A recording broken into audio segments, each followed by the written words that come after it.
Is the updated Honda CR-V the best new compact SUV that you can buy? That's what we're going to find out. Welcome to Car Help Corner, where we help you, the consumer, master the process of car buying and car ownership. The Honda CR-V is one of the best-selling compact SUVs in North America, and there are many reasons for that. There are a lot of important things that the CR-V does extremely well, and also one major thing that it doesn't do so well. So we're going to get into all the different pros and cons, see whether it makes more sense to go with the regular gas engine or the hybrid version, and find out how the CR-V compares against other similar SUVs in its price range. But before we get into it, remember, if you enjoy and get value out of this video, make sure to subscribe and turn on notifications.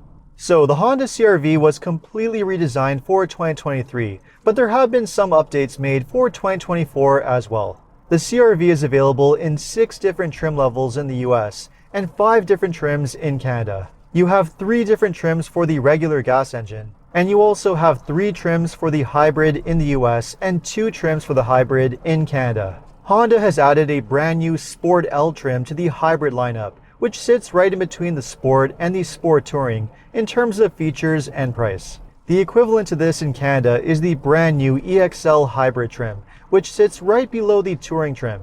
And this is a very important update because it has dropped the entry price of the hybrid by around $3,000, while still giving you most of the important features that you got on the Touring.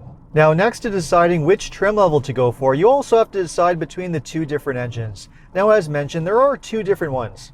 The standard engine is a 1.5-liter turbocharged 4-cylinder engine that comes connected to a continuously variable transmission and a choice of either front-wheel or all-wheel drive. And then you have the hybrid, which comes with a naturally aspirated 2-liter 4-cylinder engine, 2 electric motors with a hybrid battery pack, and also a choice between front-wheel or all-wheel drive in the US or standard all-wheel drive in Canada. Now, I'm going to make this choice very easy for most of you. Between the 2 different engines, the much better choice for most buyers is to go with the hybrid, and I'm going to explain why. Firstly, we have the most obvious benefit, which is the fuel economy. The hybrid is able to average around 40 miles per gallon or 6 liters per 100 kilometers, which is really good for an SUV of this size. Whereas the regular 1.5 turbo engine is able to average between around 28 to 34 miles per gallon or 8 to 10 liters per 100 kilometers. So you will save a lot of money on gas by going with the hybrid, especially if most of your driving is stop and go city driving, where hybrids are the most efficient. And the second reason is performance. The 1.5 turbo engine produces around 190 horsepower and 179 pound-feet of torque, which is pretty good, but not quite as good as the hybrid. Because the hybrid has a larger 2-liter engine and also has the boost of 2 electric motors, it produces 204 horsepower and 247 pound-feet of torque. Now, in the real world, there's really not a significant difference between the 2 in terms of how they feel. Both SUVs are able to get up to highway speed in a little under 8 seconds, but it is really nice that you don't have to sacrifice any performance in order to get the fuel economy benefit of the hybrid. The only real performance disadvantage with the hybrid is that it's only able to tow around 1,000 pounds, as opposed to 1,500 pounds with the 1.5 turbo. But there is one more really important reason why it makes more sense to go with the hybrid, and that is reliability. Now, the 1.5 turbo and the CVT that it comes attached with is certainly not a bad drivetrain at all, but it does have some history of having issues, particularly oil dilution, which was a major issue in the past for a lot of owners. Thankfully, Honda did improve this issue over time, but it still can sometimes be a problem for those who do very short distance driving, especially in cold weather, which is an issue. So in order to get the best reliability out of this engine, it really is optimized for those who do mostly long distance highway driving. And if you do mostly highway driving, at least the highway fuel economy of this engine is really not that much worse than the hybrid, so for that situation it does make sense. But for every other type of buyer, the hybrid is the much better one to go for. Because the hybrid has a simple, naturally aspirated 4-cylinder engine, oil dilution and other mechanical issues over the long term are not going to be an issue. And you not only get mechanical simplicity in the form of not having a turbo, but you also don't have a starter, alternator, or any belts, because all of those things are done by the second electric motor. And arguably, this hybrid system also doesn't even have a transmission. Instead, you just have the two electric motors that work together with the gas engine, which creates the same feeling and effect of a transmission. It really is an amazing hybrid setup, not only for its mechanical simplicity, its performance and fuel economy, but it's also been in use in the Honda Accord since 2014. And since that time, it's proven to be extremely reliable and trouble-free. But whether you go with the regular gas engine or the hybrid, the CR-V is going to be an excellent driving SUV. It just gives you this really nice balance and combination between giving you really nice ride quality and also surprisingly good handling. It's just a very easy SUV to drive and get along with, and it also has excellent refinement in terms of its quietness and road noise. And I also really like the fact that Honda has programmed this hybrid system to mimic the feeling of changing gears as you accelerate, so it doesn't give you that typical eCVT feel that you get with some other hybrids. But next to its driving feel, the other major bonus that you get with the CR-V is the interior space. This is one of the largest and most spacious SUVs in the compact segment, a lot more roomy than a lot of its rivals. And that really shows with the amount of passenger space that you have in both the front and the rear seats, and also a really good sized cargo area. Even with the rear seats up, the regular CR-V has nearly 40 cubic feet of space, which is a lot more than you get from other SUVs. The hybrid does have a bit less, around 36 cubic feet, because the hybrid battery does take up a little bit of space underneath the floor, but it is still very good. And not only is this a very practical SUV, but it's also extremely well designed and has excellent build quality. The materials are excellent and all of the controls are extremely user-friendly and don't take a lot of time to figure out. You also have a well-designed infotainment system that's very user-friendly, and on the higher trims has wireless Apple CarPlay and Android Auto. In terms of functionality of the controls, this really is one of the better SUVs in the segment. There's also a lot of storage space, plenty of connectivity options in both the front and rear seats, and you also get a lot of active safety features as standard as part of Honda Sensing.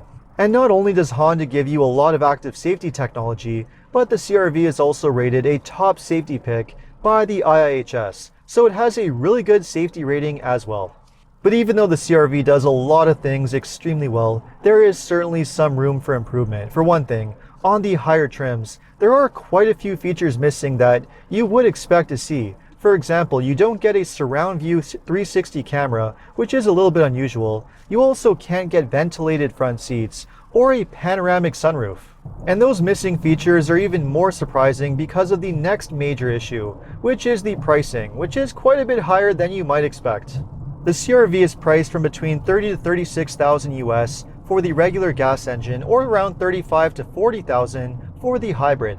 And in Canada, the pricing is between $37,000 to $46,000 for the regular CR-V and between $48,000 to $51,000 for the hybrid. And there's no way around it, that pricing makes the CR-V a lot more expensive than some of its main rivals, especially in Canada.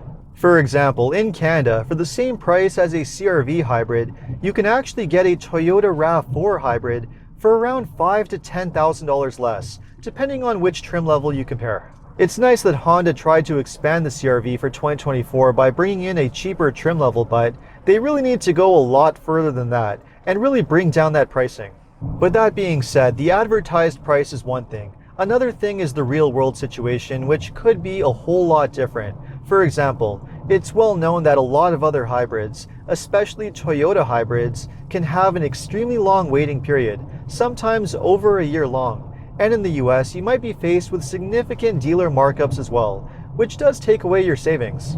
And this is where the CR-V can make a really compelling case for a lot of buyers. Not only does it seem to have better availability and not really faced with the same kind of dealer markups that you find with the other hybrid SUVs, but you also won't have to wait as long. For example, in my location, dealerships seem to have them in stock, so if you need to have an SUV right away, this is one of the top ones to go for. But it's not just a good choice because of the better availability, it's also a really well-designed SUV, and happens to be one of the best ones in the segment. And as I touched on, the CR-V is also known for being extremely reliable, long-lasting, and really not costing a lot of money when it comes to repairs and maintenance. And because of that, they're also known for holding their value extremely well over time, which is an advantage that you don't get with every single competitor.